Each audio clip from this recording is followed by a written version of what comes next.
6 మంది చనిపోయిన పరిస్థితుల మధ్య మొట్టమొదటిసారిగా తిరుపతిలో ఇలాంటి ఘటన చోటు చేసుకుంది. ఇంతటి దారుణమైన పరిస్థితిలో వీళ్ళు వ్యవస్థను నడిపే కార్యక్రమం చేస్తా ఉన్నారు.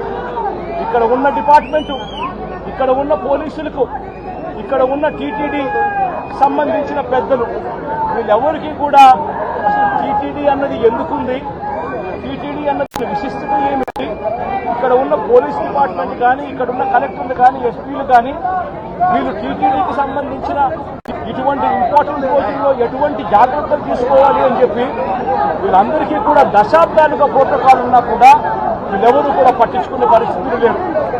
టీటీడీ చైర్మన్ దగ్గర నుంచి పోలీసు వ్యవస్థ దాకా కూడా ఎవరు కూడా తిరుమలలో ఇన్ని లక్షల మంది వస్తా ఉన్న నేపథ్యంలో వాళ్ళకి ఏ రకమైన సెక్యూరిటీ కల్పించాలి, వారికి ఏ రకమైన వసతులు కల్పించాలి అన్న ఆలోచన ఎవరికీ లేదు. కనీసం ఆ కౌంటర్లలో నిలబడి ఉన్న ప్రజలకు ఆ పార్కులో ఇక్కడ ఉన్న వాళ్ళని పేషెంట్ని అడిగితే అన్న 9 గంటలకు వచ్చినామన్న పార్కులో అన్నే ఉన్నాము, పార్కులో పెట్టారు, కనీసం నీళ్లు కూడా ఇవ్వలేదన్నా అని చెప్తున్నారు. అంటే క్యూలలో నిలబెట్టడం కానీ, సఫిషియెంట్ పోలీస్ ఫోర్స్ పెట్టడం కానీ, రోప్ పార్టీస్ ఆర్గనైజ్ చేయడం కానీ, క్యూలలో ఉన్న వాళ్లకు నీళ్లు ఇవ్వడము, మజ్జిగ ఇవ్వడము, కనీసం వాళ్ళ ఫుడ్ ప్యాకెట్ ఇవ్వడము, ఇటువంటి ఏమీ కూడా జరగదు. కనీసం వీళ్ళు మనుషులుగా ఉన్నారు అని పట్టించుకున్న పరిస్థితి కూడా ఎక్కడా లేదు.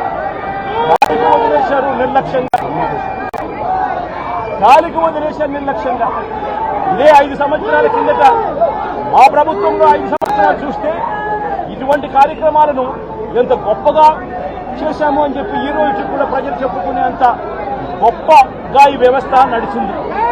అలాంటిది ఈ రోజు చూస్తే కనీసం నీళ్ళు ఇచ్చేవారు లేరు, క్యూలలో నిలబెట్టేవాళ్ళు లేరు, పోలీసులు కనీసం రోప్ పార్టీలు అక్కడ ఉండి జాగ్రత్తగా క్యూలలో పర్యవేక్షించే వాళ్ళు లేరు, కనీసం క్యూలలో ఉన్న వాళ్ళకు తిండి నీళ్లు ఇచ్చే పరిస్థితి కూడా లేని పరిస్థితిలో ఈ వ్యవస్థ నడుస్తూ ఉంది. ఇంత దారుణంగా నిజంగా వ్యవస్థ ఉంది. ఇదే పెద్ద మనిషి చంద్రబాబు నాయుడు గారిని నేను గట్టిగా డిమాండ్ చేస్తా ఉన్నా, ఇది ప్రభుత్వం చేసిన తప్పు, ప్రభుత్వం తప్పిదం వల్ల ఈ ఇన్సిడెంట్ జరిగింది. ప్రభుత్వం పూర్తిగా బాధ్యత తీసుకోవాలి. చనిపోయిన వాళ్ళకు కనీసం ప్రతి ఒక్కరికి కూడా గవర్నమెంటే బాధ్యత తీసుకొని ప్రతి ఒక్కరికి కూడా కనీసం అంటే ప్రతి ఒక్కరికి 50 లక్షల రూపాయలు కనీసం ఎక్స్గ్రేషియా ఇవ్వాల్సిన అవసరం ఉంది. అదేవిధంగా ఇక్కడ పేషెంట్లుగా ఉన్న వాళ్ళందరికీ కూడా ప్రభుత్వం తప్పిదం వల్ల వీళ్ళంతా కూడా పేషెంట్లు అయ్యారు కాబట్టి వాళ్ళందరికీ కూడా ప్రభుత్వం తప్పిదంగా ఒప్పుకుంటూ వాళ్ళందరికీ కూడా ఉచితంగా వైద్యం ఇప్పించడమే కాకుండా ఇంటికి పంపించేటప్పుడు వాళ్ళందరికీ కనీసం 5 లక్షల రూపాయలు డబ్బులు ఇచ్చి ప్రతి ఒక్కరిని కూడా పంపించాల్సిన బాధ్యత కూడా ప్రభుత్వం మీద ప్రభుత్వం డిమాండ్ చేస్తా ఉన్నాం. అదేవిధంగా బాధ్యత తీసుకోవాల్సిన ప్రభుత్వం బాధ్యత తీసుకోవాలని కూడా గట్టిగా డిమాండ్ చేస్తా ఉన్నాం.